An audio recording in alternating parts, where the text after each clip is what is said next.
Si tu es timide, c'est probable que quand tu as un appel important à passer, tu as tendance à procrastiner, à repousser ça à 2-3 jours plus tard. Tout ça juste pour une seule raison, c'est parce que le téléphone, ça te stresse. Déjà, il y a l'attente que l'autre décroche, puis derrière, une fois que l'autre a décroché, il y a les silences, il y a toutes les hésitations de ta voix qui sont perçues. Tu ne peux pas rattraper ça par un sourire, par une attitude, donc tu as l'impression que ça te met encore plus la pression. Parfois même, tu as la voix qui tremble et ça pardonne pas. Timidité et téléphone, c'est deux choses qui vont souvent ensemble, donc je vais te donner mes meilleures astuces pour réussir à combattre cette peur du téléphone. Ce qu'il faut comprendre, c'est que déjà tout part d'une mauvaise interprétation de ton cerveau, qui considère ça comme une menace quasi mortelle, le fait d'avoir des hésitations au téléphone, de téléphoner à des gens. Ça te met dans une situation de stress qui est telle que tu perds tes moyens. Et donc ça crée un cercle vicieux, parce que plus tu perds tes moyens, plus tu perds confiance, et plus tu perds confiance, plus la fois d'après, tu vas bafouiller, tu vas mal faire. Donc pour éviter ça, il va falloir rééduquer ton cerveau petit à petit à utiliser le téléphone et à le faire sereinement. La première chose que je te conseille de faire, et c'est quelque chose que je conseille dans tous mes accompagnements, c'est de t'entraîner à décrocher sereinement. Souvent quand on est timide, qu'il y a la sonnerie qui sonne, on va paniquer, on va prendre le téléphone très vite dans notre poche, on va faire des grands mouvements, on va décrocher et ça va déjà nous mettre dans une situation de stress. Ah, ça l'a coupé, chérie. Donc entraîne-toi, mets ton téléphone en mode vibreur ou en sonnerie légère, en alarme, fais-le sonner toutes les 10 minutes et entraîne-toi à chaque fois que ça sonne, même en public, à prendre ton téléphone très lentement dans ta poche, à le sortir et à couper ton téléphone, à couper la sonnerie avec des gestes très très lents et maîtrisés en respirant bien profondément.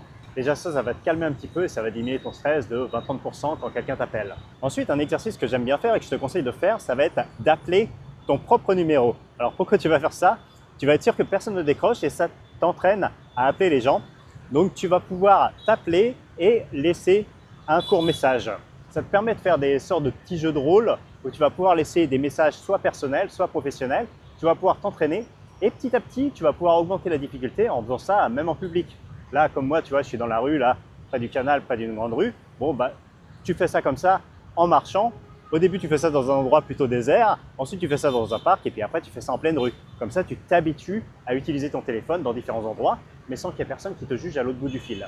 Ma troisième astuce qui va être hyper importante, ça va être à chaque fois que tu as un renseignement à demander à un restaurant ou à une boutique, au lieu d'aller chercher juste sur leur site web ou de leur envoyer un mail, tu vas les appeler systématiquement. Pourquoi? Parce que ce sont des commerçants et que c'est leur métier de te répondre poliment, de ne pas te juger. Donc c'est excellent pour t'entraîner et ça va te permettre, bien entendu, de petit à petit te familiariser avec l'objet. Plus tu vas l'utiliser, plus tu vas prendre confiance. Mais le problème, c'est qu'avec la timidité, ça te pousse à le mettre de côté et à jamais l'utiliser. Je me suis mis de haut vent, là ça souffle fort. Astuce supplémentaire, ça va être de répondre à systématiquement tous les appels à partir du moment où tu n'es pas totalement occupé. Oui, quand on est timide, on a tendance à laisser sonner en attendant que la personne se décourage, qu'elle laisse un message ou qu'elle nous envoie un mail par exemple. Ça c'est dramatique parce que déjà on ne s'entraîne pas et en plus on a une situation où on doit rappeler la personne, ce qui nous rajoute du stress et complètement inutile. Alors que si tu décroches immédiatement, alors oui, tu vas peut-être hésiter pendant quelques phrases, mais au moins ça sera fait, tu n'auras pas tout le stress supplémentaire de la procrastination. Et en plus tu te sentiras fier d'avoir répondu.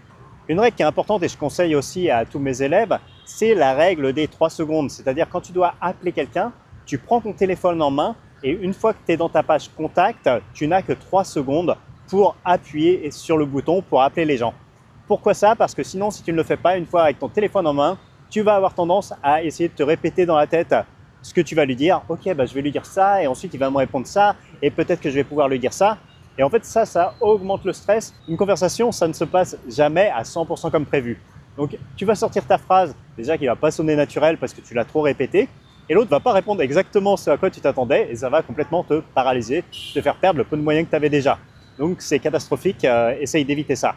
La règle des 3 secondes, n'oublie pas, tu prends ton téléphone, tu as 3 secondes pour que la sonnerie se déclenche. Quand tu dois rappeler quelqu'un, essaye de le faire immédiatement. Déjà parce que ça va te retirer tout le stress inutile, comme on l'a vu, mais aussi parce que ça va t'éviter d'aggraver les choses. Je vais te raconter une histoire personnelle qui m'a fait perdre plusieurs années de ma vie et qui a failli me coûter très cher. J'avais 25 ans, j'avais encore jamais eu de copine et une soirée, j'étais assez alcoolisé et à ma grande surprise, il y a une fille qui m'aimait bien et on s'est même embrassé à la fin. C'était la première fois pour moi et en fait, elle a laissé son numéro de téléphone à une connaissance en commun en lui disant que je pouvais la rappeler. Et oui, je devais la rappeler, sauf que j'ai procrastiné, je me suis dit, j'avais peur en fait, je me suis dit, je vais le faire un peu plus tard, quand je me sentirai prêt. Et puis plus tard, je me suis dit, non, mais là c'est un peu trop tard, je vais rappeler demain. Et le lendemain, je me suis dit encore demain, demain, comme ça. Et au bout de 5-6 jours, je me suis dit, bah, c'est fini, c'est trop tard, maintenant je ne peux plus la rappeler. Je vais passer pour quoi? Et je suis passé à côté peut-être d'une belle histoire d'amour, de ma toute première, juste parce que j'ai procrastiné sur le fait de rappeler. Et derrière, je me suis dit, j'aurais d'autres occasions, mais non, pendant les 5 années qui suivent, j'ai vécu un célibat forcé encore qui m'a complètement détruit, qui m'a amené à la dépression, juste peut-être parce que je n'avais pas réussi à saisir cette opportunité à l'époque. Donc voilà, si tu me regardes, Carole, c'était pas à cause de toi que je t'ai pas rappelé, c'est juste parce que j'ai pas trouvé le courage et que j'ai pas appliqué l'astuce que j'ai donnée dans cette vidéo. Et enfin, la dernière astuce que j'ai envie de te partager aujourd'hui, ça va être, si tu as un coup de fil important à donner, un peu comme moi avec Carole à l'époque, c'est de t'échauffer avant, justement, en appelant un restaurant, en appelant une boutique pour leur demander un renseignement très simple. Tu peux par exemple appeler un garage et leur demander à combien coûte un forfait vidange. Combien? Ou même appeler une boutique de fringues et leur demander à quelle heure ils ferment le magasin. C'est des questions très simples et ça va te permettre de te mettre en confiance et de ne pas appeler, de ne pas être super stressé quand tu vas passer ton coup de fil suivant. La règle, c'est d'enchaîner, tu fais ton premier coup de téléphone et dès que tu raccroches, tu appelles et tu enchaînes sur la personne importante. N'essaye pas de viser la perfection dès le début, c'est normal si tu hésites, c'est normal si la première fois, c'est pas du tout parfait, c'est normal si tu as la voix qui peut trembler, qui peut bafouiller, c'est normal si tu te plantes quelquefois, mais si tu le fais régulièrement, petit à petit, tu vas l'apprivoiser, ce petit appareil. Et si toi, c'est pas juste le téléphone qui te bloque, mais c'est le fait de parler à quelqu'un qui te plaît, regarde cette vidéo sur la timidité amoureuse qui te permettra de ne pas faire les mêmes conneries que moi j'ai fait à l'époque avec Carole.